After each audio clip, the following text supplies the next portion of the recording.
अस्सलाम वालेकुम। Recce centre Karachi में खुशामदीद। मेरा नाम आमिर है और मैं साइकोलॉजिस्ट हूँ। आज का टॉपिक स्मोकिंग एडिक्शन है, सिगरेट नोशी की आदत। कुछ रिपोर्ट के मुताबिक एक सिगरेट में 7,000 किस्म के केमिकल्स होते हैं और इसमें कुछ मेजर जो केमिकल्स हैं, जो इसमें 250 ऐसे केमिकल हैं जो आपको शदीद किस्म का असर करते हैं।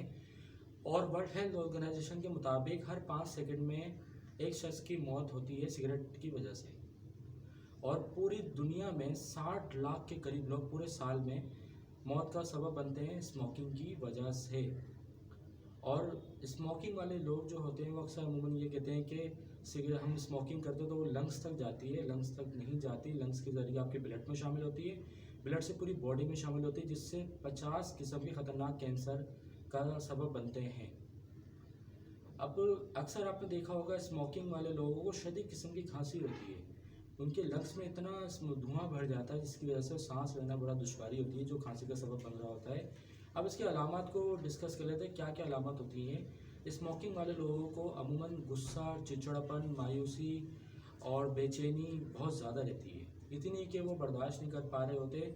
भूख का ना लगना, सांस की तकलीफ तो सबसे अव्वल है, और इसके अलावा उनकी नींद बड़ी शदीद डिस्टर्ब रहती है। ऐसे लोग सोशलाइजिंग भी बहुत कम करते हैं और फैमिली प्रोग्राम वगैरह भी कम अटेंड करते हैं। बैठते हैं तो बैठने के बाद उनको एडिक्शन शदीद किस्म की हो रही होती है, फिर वो उठ के चले जाते हैं या फिर वो वहाँ जाना पसंद नहीं करते, बाहर खड़े रहते हैं।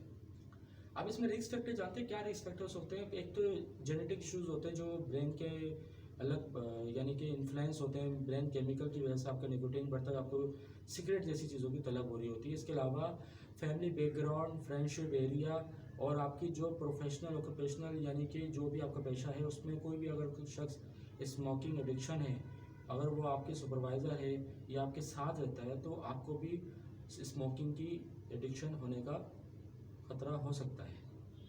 अब इसमें रिस्क फैक्टर में एक चीज़ बहुत इंपॉर्टेंट है, अमूमन आपने अब ये बहुत ज़्यादा है फिल्म और ड्रामों में अक्सर ये बहुत सारे एक्शन और इमोशन में स्मोकिंग को शामिल किया जाता है, जिससे हमारे टीनेजर और चाइल्डहुड वालों को बहुत शदीद यानी कि असर करता है, चाहे वो मेल हो फीमेल हो।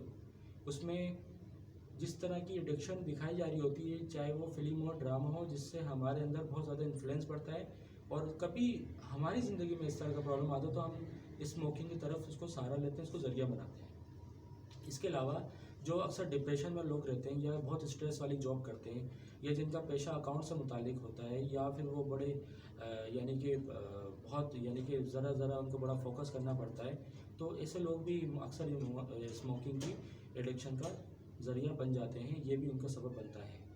अब इस हवाले से अगर देखा जाता है तो हिप्नोथेरेपी, साइकोथेरेपी और कुछ ऐसे मेडिटेशन हैं जो हम कराते हैं लोगों को, जिससे बहुत ज़्यादा इफेक्ट आता है, जो मैनेज और कंट्रोलेबल भी हो जाता है।